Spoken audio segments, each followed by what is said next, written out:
मानव संसाधन विकास मंत्री आंध्र प्रदेश, श्रीमती वंगालापुड़ी अनीता, गृह एवं आपदा प्रबंधन मंत्री आंध्र प्रदेश, राज्य के उपस्थित अन्य सभी सम्मानित मंत्रीगण, जनप्रतिनिधिगण, श्री गोविंद मोहन, गृह सचिव भारत सरकार, श्री राजेंद्र सिंह, एचओडी एवं सदस्य एनडीएमए, सभागार में उपस्थित भारत सरकार और आंध्र प्रदेश के सभी वरिष्ठ अधिकारीगण, मीडिया के साथियों, मेरे बहादुर जवानों, देवियों एवं सज्जनों, मैं संपूर्ण एनडीआरएफ परिवार की ओर से एनडीआरएफ के 20वें स्थापना दिवस समारोह के अवसर पर आप सभी का हार्दिक स्वागत और अभिनंदन करता हूं।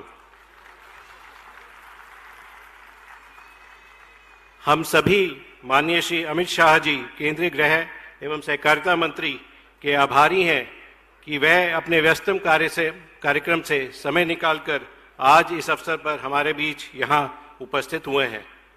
महोदय, आज आपकी गरिमामय उपस्थिति से एनडीआरएफ के सभी रेस्क्यूअर्स बहुत ही प्रोत्साहित महसूस कर रहे हैं। मैं श्री एन चंद्रबाबू नायडू, मुख्यमंत्री आंध्र प्रदेश का भी आभारी हूँ। सर, आप ही के पिछले कार्यकाल में ये भूमि आपने एनडीआरएफ को आवंटित की थी, जिस पे आज ये परिसर बनके खड़ा हुआ है। मैं ये भी बताना चाहूँगा, ये भूमि हम लोगों को निःशुल्क दी गई थी। एनडीआरएफ ने अपनी स्थापना के बाद से अब तक लगभग 8,000 से अधिक ऑपरेशंस में भाग लिया है, जिसमें 1.5 लाख से ज़्यादा लोगों की जानें बचाई हैं और 8 लाख से ज़्यादा लोगों को सुरक्षित स्थानों पर पहुंचाया है। वर्ष 2024 में पहली बार एनडीआरएफ के जो ऑपरेशंस हैं उसकी संख्या 1,000 के ऊपर हुई है। पिछले साल हम लोगों ने 4,000 जिंदगियां बचाई और करीब 63,000 लोगों को सुरक्षित स्थानों पर पहुंचाया। माननीय गृह मंत्री जी का हमेशा इस बात पे बल रहा है कि सरकार की जो पॉलिसी है कि ज़ीरो कैजुअल्टी इन डिज़ास्टर्स, तो उसके लिए हम लोग प्रयास करें। और उसी क्रम में हमारा ये प्रयास रहता है कि जब भी कोई सूचना हमारे पास आती है तो हम तुरंत मौके पे पहुँचें, घटनास्थल पे पहुँचें, ताकि जल्दी से जल्दी पहुँच के वहाँ जो भी लोग फंसे हुए हैं उनको हम लोग बचा सकें, उनको राहत दे सकें। सर, एक एग्जाम्पल मैं देना चाहूँगा। अभी इसी साल, क्योंकि इसमें काफ़ी लोग यहाँ विजयवाड़ा के हैं, इसी साल विजयवाड़ा में काफ़ी भीषण फ्लड्स आए थे और माननीय गृह मंत्री जी ने इसका क्लोज सुपरविजन किया और करीब 26 टीमें एनडीआरएफ की उस पूरे आंध्र प्रदेश में हम लोगों की भेजी गई और वो सारी टीमें तुरंत एक्टिवेट हो गई और उसमें से 11 टीमें ऐसी थी जिनको एयरलिफ्ट किया गया। सरकार की ये पॉलिसी है government as a whole approach, तो उसके चलते हम लोगों को सब जगह से मदद मिली। तुरंत एयरफोर्स ने हमें अलग अलग जगह से प्लेन उपलब्ध कराए।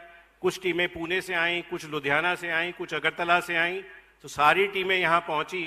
और सर, मैं ये बताना चाहूँगा कि जब ये टीमें पहुँची तो सिचुएशन काफ़ी अच्छी नहीं थी, तो उसमें टीमों को ये था कि जिस बस में वो लोग आए थे उसी बस में वो घंटे 2 घंटे अपने कपड़े बदलते थे, थोड़ा बहुत आराम करते थे और फिर जो है ऑपरेशन में लग जाते थे। करीब 4-5 दिन तक ये सिलसिला चला और ये हमारे रेस्क्यूअर्स की ही क्रेडिट है कि उन्होंने इतनी मेहनत से काम किया। सर, आपने हमेशा ये बल किया है कि हम लोगों को अपने को आपको इम्प्रूव करने की ज़रूरत है। सर, उसी क्रम में ये बताना मैं चाहूँगा कि हम लोग अपने ट्रेनिंग और इक्विपमेंट के प्रोफाइल को हमेशा अपग्रेड करने की कोशिश करते हैं।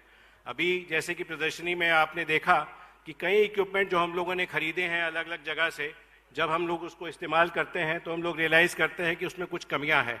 तो हम लोग उसके बारे में शिकायत ना करते हुए हम लोग कोशिश कर रहे हैं कि कैसे उसको हम लोग इम्प्रोवाइज़ कर सकें। और उसी क्रम में हम लोग डीआरडीओ से भी काफ़ी एक्टिवली कोलैबोरेट कर रहे हैं।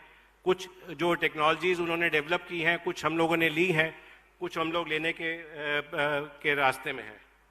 सर, आपने अपने पूर्व के एक आदेश में निर्देशित किया था कि एनडीए जो एनएसएस के वॉलंटियर्स हैं उनको हम लोग को ट्रेन करना चाहिए। सर, इसमें सर हम लोगों ने एक ऐतिहासिक पहल की है। सर, हम लोगों ने डिज़ास्टर मैनेजमेंट के 25 जो विषय हैं उसके बारे में 25 वीडियो बनाए हैं और वो उनका विमोचन सर आपके द्वारा आज हम कराएंगे। सर, वो सारे वीडियो जो हैं सर हिंदी और इंग्लिश के अलावा 11 क्षेत्रीय भाषाओं में भी हमने बनाए हैं, क्योंकि हम ये मान के चलते हैं कि जितने भी ये वॉलंटियर्स हैं वो हिंदुस्तान के किसी भी हिस्से में होंगे तो उनको जो उनकी स्थानीय भाषा में जो चीज़ समझ में आएगी वो शायद हिंदी या इंग्लिश में उतनी समझ में नहीं आएगी।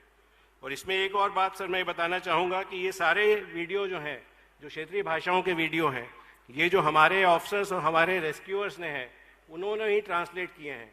क्योंकि हम ये मान के चलते थे कि भाई जो आदमी एक्चुअली डिज़ास्टर की सिचुएशन में गया है, वो उस चीज़ को बेहतर समझ सकता है और अपने शब्दों में बेहतर उसको बयां कर सकता है। सर 2020 में आपने नागपुर में एनडीआरएफ एकेडमी का शिलान्यास किया था।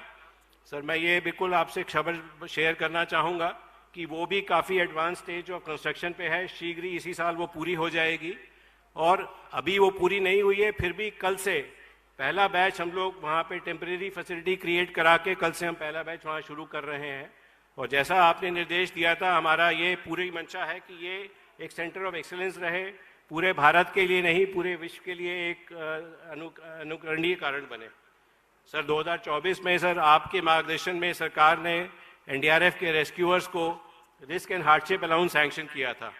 सर मैंने तब भी बताया था आपकी जानकारी में और अब भी बताना चाहूँगा सर, बहुत इससे उत्साह लोगों में हुआ है और सारे रेस्क्यूअर्स इससे बहुत खुश हैं।